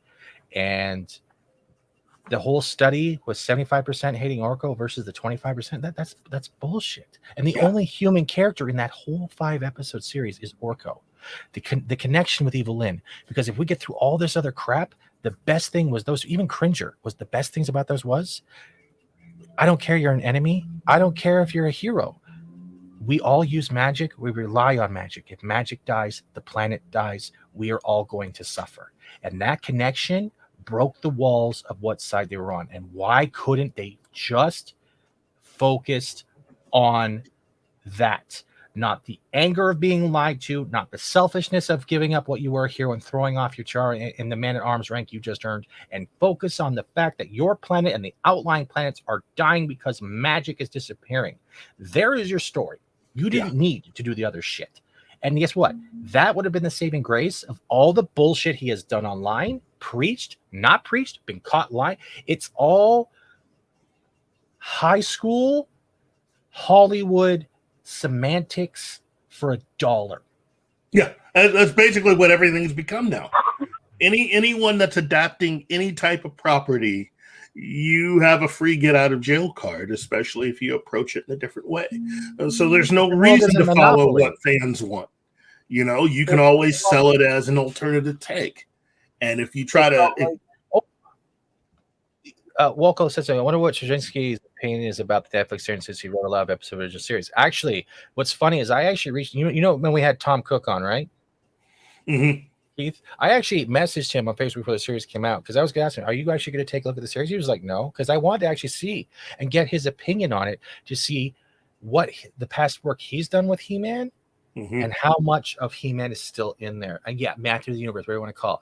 And we all know the revelation is that she's going to be the next sorceress. We all get the fact that she already has a magical ability. She just hasn't accepted yet because she's still an orphan. Yeah, we know all this crap, but they put other, and he said no. And I think he said no for one reason. He didn't want to get angry at it, or he didn't want to have an expectation ruined. I'm going by assumption. This is my opinion, because I would love to have got his opinion. All of us would have. Well, I mean, again, it's a pretty good understanding that the people that currently now that have the rights to it to do this didn't care. You know, just the same way that the reason why Star Trek is so different has very little to do with CBS and more to do with Alex Kurtzman and his company because they want to make as much money as possible. Yeah. But I'm going to quickly address Shane. Shane, a man-at-arms is a rank. It was never really his name either. That's why when you see that one episode, Tila attained the rank of man-at-arms. What? Man-at-arms, his name is Duncan. Yeah, his real name is Duncan. Man-at-arms is a rank. If we're going from a monarchy or a royalty kind of setting, king, queen, then you have like the royal guard, which is pretty much the man-at-arms. Am I right? I'm right on this, right? And then it goes down. So that's why he was kneeling to Tila, because no longer did he have rank. She was still. It was also a sign of missing his daughter. We're not going to get into that part too, but it's a rank. It's not an actual name. It's like Hand of the King. Yeah, or Spartacus. I'm Spartacus. I'm Spartacus. We're all fucking Spartacus. I love that show. I have a training post out back, and when training Gladii, I apologize. Yeah, don't apologize. Kraken says, I watched the first episode. My biggest thing is that the entire intro battle is a rewritten version of episode 2 of the original series. How can they do it without being called a sequel? The Netflix actual description says it's a sequel, right, to the 80s series. But there was one more thing that bothered me. We got 5 episodes and a shit ton of deaths or sacrifices. But if you notice, there was not, I know this is going to sound cliche or whatever, not one female hero or villain sacrificed themselves or got killed. Do you notice that through the whole 5 episodes? The amount of death that they threw at us. Think about it. Orko, Mossman, He-Man, Prince Adam. Prince Adam, again, we're going on guessing here because he got stabbed in the back. Maybe. Then we have all the people in that first episode battle, like the side characters we don't see much of. I thought Orko's entire clan was wiped out. That was an hallucination done by Scareglow, if you remember. I just assumed war, like a lot of people died. He actually got trapped from another dimension. That's why he's in that realm.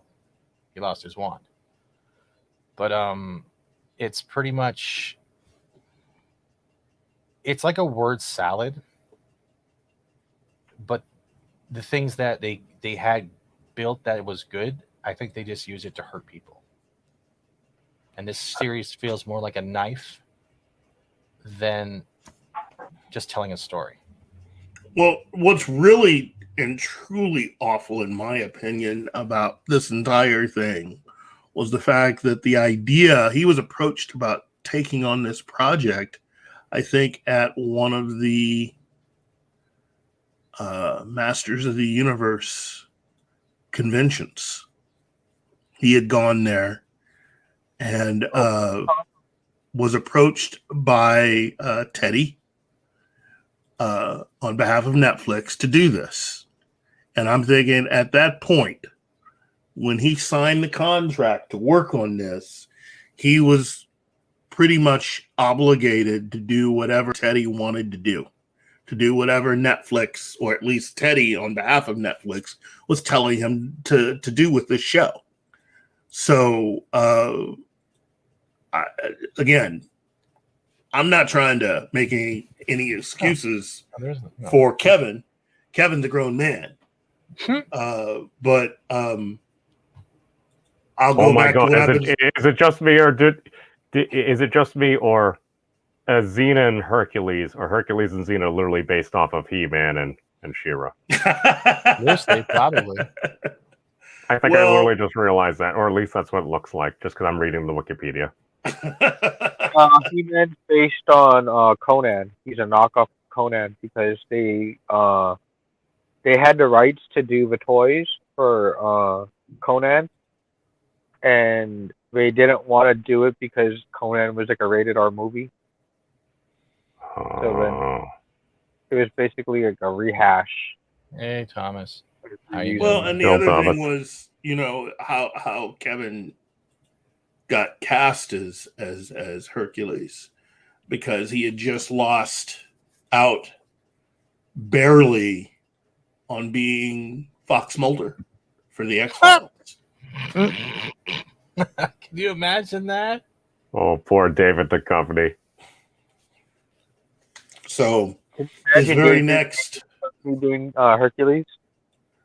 No. I mean, literally, Kevin was up for the role of Fox Mulder for the X-Files, and he missed out on it. It was between him and David Duchovny.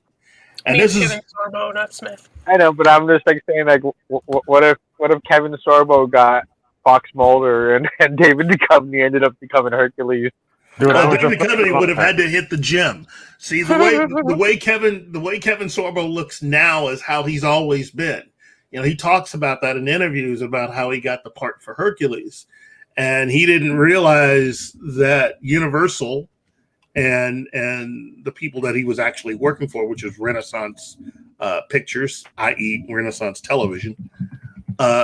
He got the part, and then he needed to work out and do all of that stuff to just put in the work, get himself that body and go film in New Zealand at a time when this is back before New Zealand was New Zealand. This is all pre-Lord of the Rings, because a majority of the people that worked on both the Hercules and Xena TV shows ended up forming the main part of the crew for the Lord of the Rings films. If you know the area. In fact, many of the actors from Xena and Hercules had parts in those movies. I can't see Kevin Sorbo as Superman from Dean Cain. I can't even see that. That is so weird. Hey, this is 90s, kids. This is the 90s. Do it. But wasn't that the dream of the 90s, to have like the most mixed up multiverse possible? It's like, we want to see the crossovers between like freaking the A-Team, the WWF. We want to see the WCW, the NWO. We need freaking Dexter's Lab. Just bringing everything in there. It's like, why? Because then you have the ultimate battle of ultimate destiny. The toy box. I like to think of it that for some people the 80s was just a massive shock decade, and this is that reaction coming into the 90s. A lot of drugs. A lot of cocaine. But everything was just extreme in the 90s. That's why you get all these obscure big things, because it has to be extreme. Extreme Doritos, extreme fat pants, extreme glow sticks, extreme techno beats. Let's get extreme Mountain Dew. Oh man, okay, that's bringing back a few things. I like my monster trucks. Yeah, was it an extreme monster truck? Oh, yeah, Bigfoot. They have I didn't mean to cut you off. I didn't mean to cut you off. My apologies. So there's nothing wrong with Chinkos or Trip. Are we supposed to be talking about Babylon 5? We have gone to He-Man and the Babylons of the universe. That's what we've gone. I apologize. I love this shit. I love getting derailed. Like, this is great. I was just trying to connect the fact that Warner Brothers under David Zaslav is going to be run differently, and probably, hopefully, better. As far as hopefully as far as a lot of DC fans are concerned, his big thing is to make as much money for the shareholders as possible, and to also get fans excited about what they do. Wait, and so the guy that pressured for the release of the Snyder Cut? Well, yeah. Well, I mean, I'm thinking he wants to go forward with a majority of Dwayne Johnson's ideas. Well, a lot of people like The Rock. I like The Rock. And to also have Zack Snyder consult. I am still of the opinion that Zack Snyder will come back, but his being back will be predicated on how long he wants to, continue on with this whole Justice League thing. And in my personal opinion, he just wants to do his 2 movies and then leave. I don't think he really sees himself beyond Justice League 2 and 3. I would like to point out something quickly. Did anyone else notice that Evelyn and Talia in the bottom right-hand corner are doing exactly the same pose? They're just dressed slightly different colored, but it's exactly the same person almost. It's the same pose, but it's not the same outfit. No, one's wearing a penis, one isn't. I forgot. My bad. Oh, God. I'm sorry. Sure. I'm sorry. No, I thought she was a scaly. Oh, yeah, Evelyn's thing looks like they're fallopian tubes. Y'all are reaching crazy. I think those are hips. I'm kidding. I'm actually kidding here. I'm sorry. But it is literally the same mirrored pose with very little differences, because the people animating would probably prefer to be using 3D CGI blah blah blah style of animation versus a semi-traditional. Pardon? Don't they usually send the animation to Korea? It depends on the company. Yeah. Animating is very tedious. Does anyone else agree that He-Man's nipples are fantastic? I mean, this show was totally promoted off of He-Man's braced chest and everything. I think that attracted a lot of people in. Sure. That and the music. It's like, you're the hero. I'm like, all right. And even in the show, it's like, dude, he has a transformation that all I know is even Ultra Instinct Goku has to be like, that's pretty cool. All right. Yeah, it's like it's funny how like he's actually like a different body type as Adam instead of just like Adam in different clothes. Well, I mean that's always been the case. No, He gone from Babylon 5. The original Adam was like it was more kind of Supermanish and everything, and then it became He-Man. Like in this, it's like, all right, he's out there, a little bit more of an effeminate body type, and then he just goes, "Roar!" and then he just like smashes things. Yeah, I mean, it's what it is. I could never look past the bangs. Like dudes with bangs and a bob. No, ever. Just no. Hey. Checked out right away. Never I tried it. resemble that remark. You don't have bangs. You just have long hair. That's totally different. Yeah, he had Andrew Keaton hair. He literally has a bob. What's the difference? Like a haircut I had as a child, and I can prove it. Oh, the bowl Like cut? the haircut the little kid on No, the it's not Family a bowl cut. It's a bob. All right. Bob. All right. We're going to quickly... Keith, get ready, please. Can you do your thing? Because we're talking about the female gays all of a sudden in the chat. Well, just understand, Henry Cavill could most definitely be back. Wait, is that Jim Carrey? Yeah, It's Danny DeVito. That's what it is. It's Danny DeVito. It's the Penguin. Oh, this is why people like Superman. Oh yeah, that's He's a hot dude. Sure. You know, like Neil deGrasse Tyson? Oh, Not I like really. Professor Tyson. I totally throw back some cold ones with him. Anyway, GROPOS. 30-minute All right. detour. Oh, wow. I'm going to make that another chapter. Back Back to GROPOS. Holy shit. Okay, can I just tell you? Go ahead. You can flip this right. Okay. What you need to do when this shit happens and you take the time to meticulously take it out because people are talking and you are not, is have a something, I don't know, you're creative, something relating to grifting, because everyone else is just going off on tangents and it's your show being taken over by other people's tangents. I need to finish my video about that. We were doing evil plots and stuff and things, and then we were honest. Yeah. Well, there is Just a saying. connection between this particular episode and what we were talking about. Daddy issues? Not quite. This episode of Babylon 5 was written by Mr. Larry DiTello, okay? Who also wrote a good number of episodes of She-Ra and He-Man. Oh. So there you go. Let's bring this all back around. Is that why they had cool alien spaceships like destroying everything? Sure. I mean, I don't know. I don't know. I like the And then the war is bad. I would just like to quickly state this episode of Babylon 5 discussion was brought to you by Master Grift. Don't steal content without it. Oh my god. Can I totally rip that off? I totally want to copy you. That's so amazing. I'm totally going to do it. It's already on a t-shirt. Memes. It's already on my t-shirt. May I have one? You have to buy one. Yeah, I know. Okay, no. I'll buy. I can buy the shirt if I want the shirt, but may I use similar likeness of Master Grifter? As long as you quote me in it, it's all good. Okay. You give correct words too.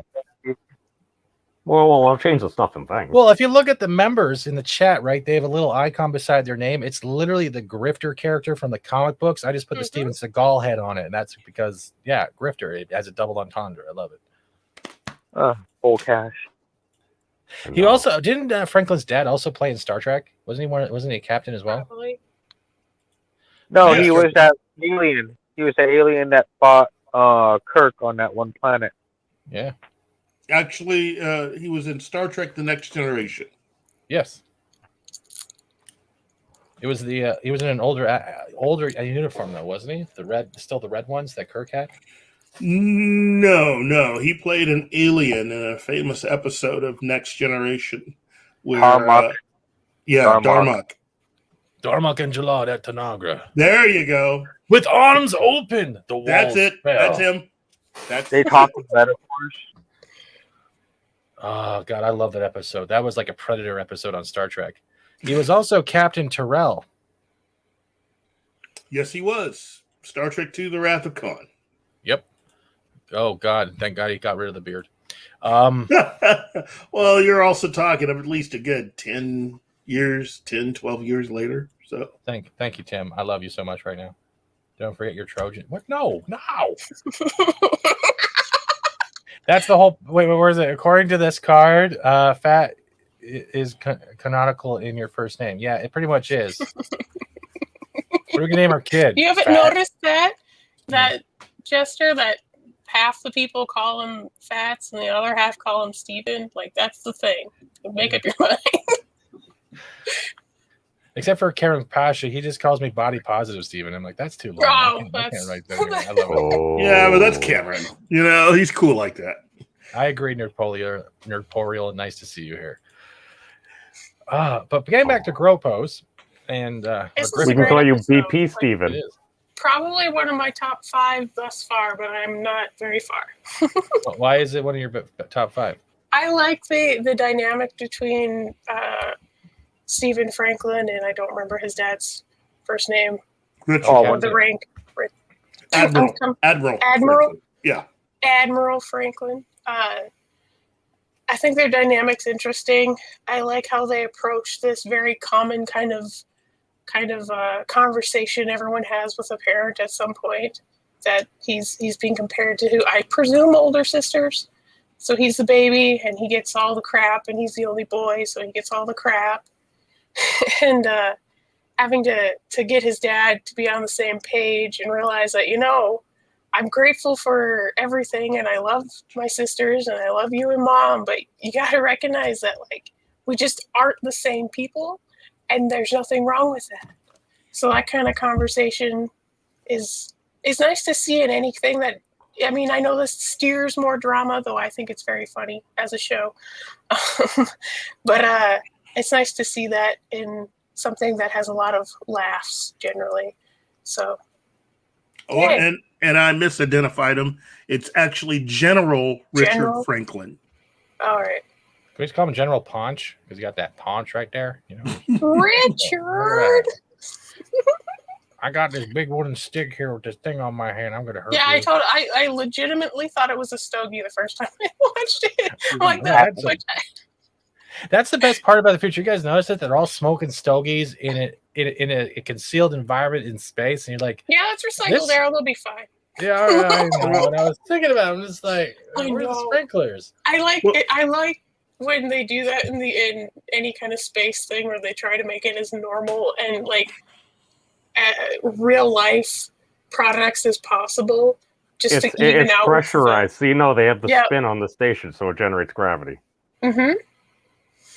But honestly, the dad though, like Steven's dad is also kind of a dick, because he keeps pushing, like, you could come back here and only work on humans, and I'm like, wow, that's kind of close-minded right there. I'm like, you just dug yourself a hole. Yep.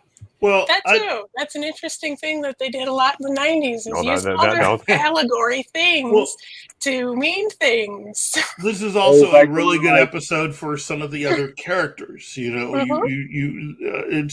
It's not just, look, this is mainly a Stephen Franklin personal growth episode, but you're also able to see things with Warren Keffer as he makes friends, but also with Garibaldi, who gets some. And ultimately, I think, while you've had all of the personal stuff going on,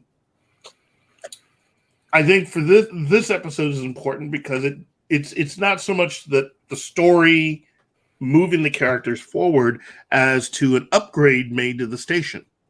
Mm-hmm. Oh yeah, that is very important for what is about to happen. And I love Ivanova's. Sorry, go ahead. I love Ivanova's face when she's like, "Yeah, this is all really cool and it's great and it's new and it's shiny and it's so multiple times better than we had." And then Sheridan's like, "Yeah, until we have to use it." The general was right. He wasn't kidding. This is a major upgrade. It's like, go on. You're looking at it. It's like you're arming the station, and then what happens as soon as you wield weapons, you often get to use them. I was hoping, from like a candy store to but I was hoping true. Vaughn would be like, "Come on, captains, let me fire one missile. Just one Right? missile. Just right at the point. I want to fire one missile. Let me launch one of those mines. Let's see how fast those gun turrets come up. don't know. Let Daddy play with the toys." No, sorry. I mean, it was so real life. It was so real life because that's kind of what we actually do. Oh But I would think if they had I don't remember if they do get new ships, but at any point they get ships, she'd be like, "Yes, I want to do this because that's what you did." Didn't we cover a previous episode about that? Yeah. Okay. So that did happen already. Maybe that's why I didn't. She likes her shinies. Garibaldi does go all sensitive rather than because he has. I'm guessing he has this type of thing when it comes to women that they expect like some kind of commitment when it comes to relationships, and he just laid it all out instead of like just going for it. And she was like, "Dude, I might die in a couple of days. Just give me your dick. I want to get it over with." I mean, he probably would know better than she would. Well, but also this is important for the latter half of Garibaldi's story. You know, this particular episode marks a turning point for Garibaldi's story in so much as that he realizes something. And I think that when we get to the 4th season, definitely into the 5th season, this particular episode and what he learns is going to come back into play. So,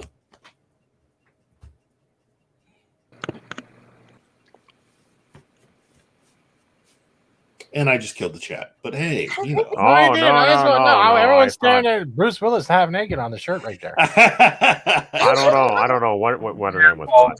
He I apologize for the misogyny. You think that's not what happens at all. And then nope. He just comes to the realization that he's too old for flings and his failed relationship that he wanted to rekindle and failed miserably because she had already moved on, that he needs to move on, and this is not the mature way to move on. So he does what he does because he's probably close to being ready for a real mature relationship. This woman probably has never matured past 16. Shooting a gun does not make you mature. Well, that plus the fact of what she was about to get herself into. Yeah, and I get that. I understand the adrenaline there, but yeah, I don't know. I'm just saying that. But she knows what happens when you're under that guy's command. That it's going to be a shit show.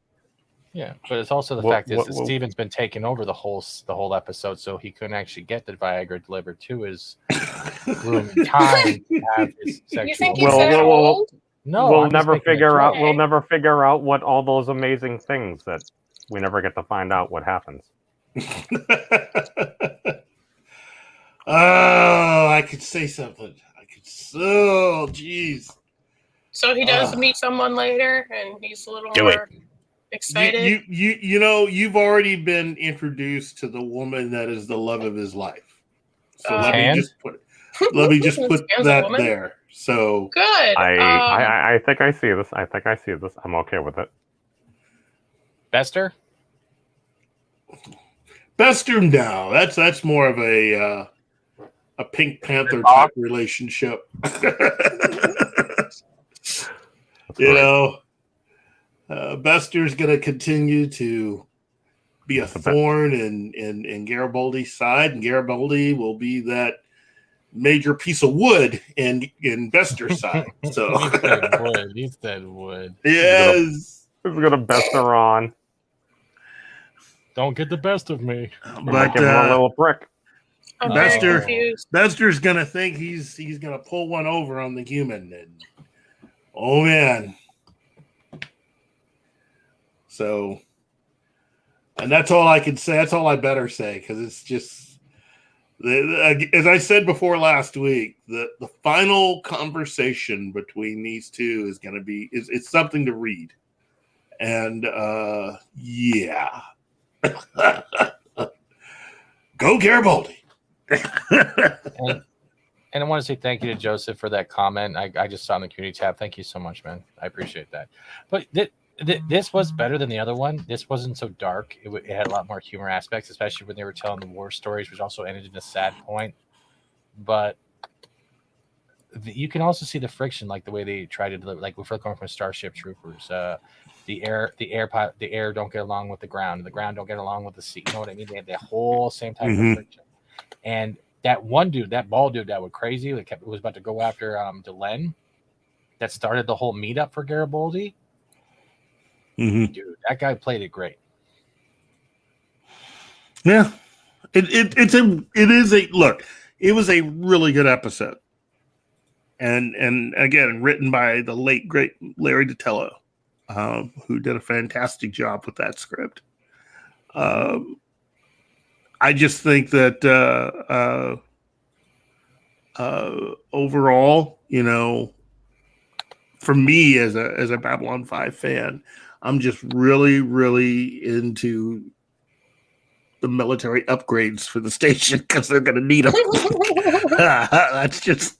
I don't care about nothing else but death. Oh, jeez. It's kill or be killed, and they're definitely when you see what's about to happen, you'll realize, wow, it's a good thing they got those upgrades. One of the best defenses is an amazing offense.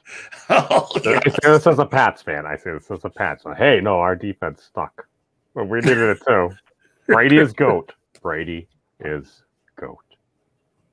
We are going to have to wrap up soon too, though. Yeah. We got about 50 more minutes. We've been going 2 hours. This has been crazy. We've gone from He-Man to Babylon 5 to Viagra, and back to Babylon 5. Well, let me just wrap up by saying, Bab and the blue pill go together like a fucking. Sorry, I had to. You are correct. You should have totally stopped me. I had nothing else. You know what, though? Overall, this was a really good Earth-centric episode. This is a nice tip of the cap to what's about to happen with the story, and how things are going to go from this point on. So I do like this episode. One of the better overall. Season 2 has been really good. It's an incredible change of pace from season 1. And lots of changes, and this is one of those stories that, while not really on the same plane as the previous episode, it's a very important episode because it again, this is more of a character study, and we're moving all of the characters forward, especially all of the humans in this particular story, because things are about to get dark and very, very dangerous from here on out. So that'd be a good idea there, Paul. That'd be a good idea. But yeah, do you guys have anything else you want to add before we start wrapping up? We've been going longer than usual, but this has been fun. The first episode made me cry. Okay, yeah. All I know is it's like, well, wait, what did he say? It's like, well, he apologized. Oh my God, what a novel idea. Hundreds of years of strife, this and that. Somebody says they're sorry. I'm just saying. It made me cry. Well, because most of the Centauri are like a bunch of assholes. Oh, no. And then Universal Truth #1 kicked in. People ruin everything. I'm being inclusive of alien folks. You just got to account for it, and then you can help shape reality in a better direction, hopefully. Yeah. Or we could meme ourselves into oblivion. Yeah. I like dragons. Because puns are the way to go. They are. Hold on. Before everyone does go, I want you guys to stay till like we close out. Next week will be episode 11 and 12 of season 2. We might as well go down the rabbit hole. So that will honestly be All Alone in the Night and Acts of Sacrifice. So remember to have those ready for next Monday. You guys have been great. This has been one of the best ones we've ever done next to Tick. I miss Tickle Trunk. Tickle Trunk wasn't here today. That felt weird. He wasn't hitting on Keith. I feel kind of at the same time, I want to give a quick reminder to the pinned link in the chat. If you guys haven't retweeted, please retweet it out. Do what you can to help out. I'm not forcing you to. I'm asking you as a request, as a friend, and as Fat Steven. That's about it. I want to thank Kate, Monkey Jeebus for giving his time and story, Memes of Destruction for always showing up late but always funny, and of course Keith for getting disconnected not once but twice. What can I say? I don't know. I want to say one more thing. Please stick around for the final closing credits. You all have a great night. I will be on 24/7s in about 25 minutes. God damn it. Oh, God damn, I'm everywhere today. And thank you all for coming. Yeah, I'm always busy on a Monday. And someone just broke their chair. Holy shit, Keith, what happened to you? Oh, you look really pasty. Oh, here's the tech. Here's the tech. And with that, thank you for the thumbs up. Everyone stand by, and we're closing out. I'm running out of time, 'cause I can see the sun light up the sky. So I hit the road in overdrive, baby. Oh, the city's cold and empty. No one's around to judge me. I know those people. And I said, ooh, I'm blinded by the lights. No, I can't sleep until I feel your touch. I said, ooh, I'm drowning in the night. Oh, when I'm like this, you're the one I trust. I'm just going back to like you know. Thank you, chat. You guys have been great. Thank you, panel. You guys have a great night, and we'll see you next time in the future, wherever you are. And remember, do something fun tonight. I apologize. He doesn't.